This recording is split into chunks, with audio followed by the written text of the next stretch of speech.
Okay, this is on the Anderson job, number 54524, installed on 130 and 31 by Brett. So, come down the stairs, we have a furnace. We're replacing this furnace with a high efficient furnace. So, the new furnace will sit 19 inches from the sheetrock wall.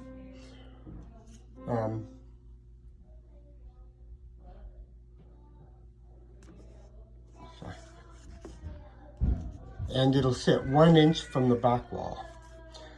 Okay, so furnace duct just shows. Gonna put in a 5-inch wide filter box, and then this duct is just as it shows. This here is a big offset. The back's gonna come up 19 inches, and that's to get rid of these 290s. So I'm just getting a lot more air, so I have your cut line right here. You're gonna cut out the bottom of the duct there. And this one, this is gonna be the straight edge, so. But yeah, this is just gonna go back 19 inches to the back, 1 inch from the back wall. So the edge of this duct is actually gonna be this mark here, which is roughly about right there.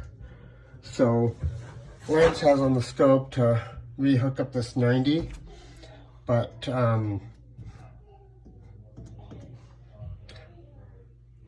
get you more room, I would have to be sacrificing the 45-degree starting colors.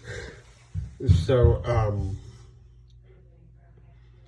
reuse this one if you can. If not, sorry, and let's do this return arrow right here. If you cannot reuse that, which is, I would probably prefer this if it were me. I would take this 90 and I would cut it, and I'd put a 90 and come up straight. Put a little piece of pipe, then a 90 and tap into the side here.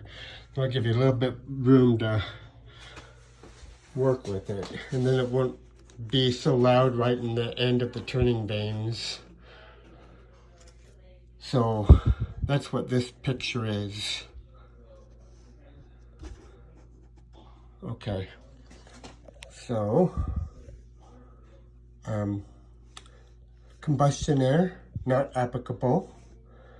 Your vent, you're going to remove the V-vent and cap the existing with a 5-inch aluminum drip cap.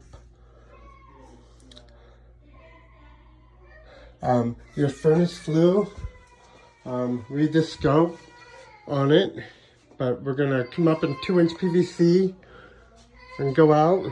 There is a deck right here. So Lance has on the scope the intake just 90 down right here, but the exhaust bring all the way out through the deck and insulate the exhaust where it's outside. So I gave you some 10 feet of 2.5-inch Rubitex there.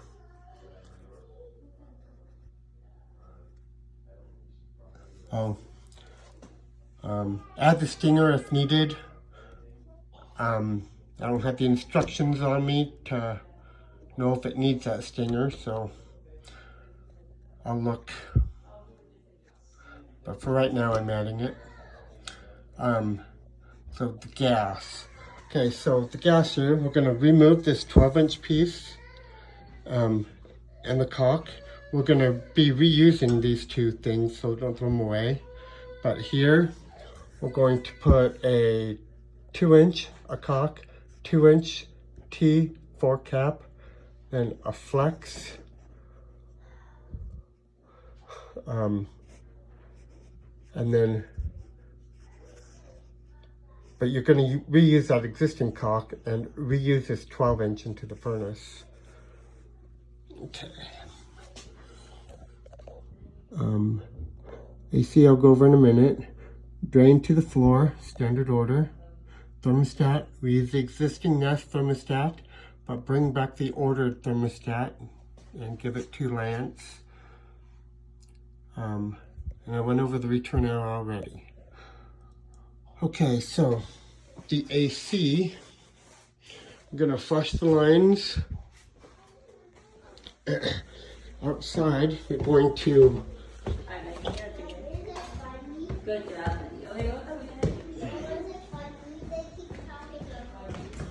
to replace all the Rubitex underneath the deck. So, and unfortunately they have it all strapped up like this, all the way down. So to do that, you're gonna have to take off every strap and restrap. So I'll order you some metal straps. Well, I don't know, these have lasted. If it were me, I'd probably just use metal straps, but I'll order you 4 of them in case you want to use them. Okay, so I talked to the homeowners.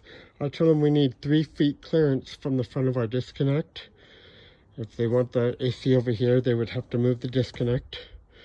So they were okay with having 3 feet, and I told them it would be all the way out to here, probably, and you'd have that gap. So keep in mind, you're gonna put the new pad on, and in this disconnect, you're gonna change the breaker in here to a 25 amp kilo breaker. Existing panels are in the garage. That's it.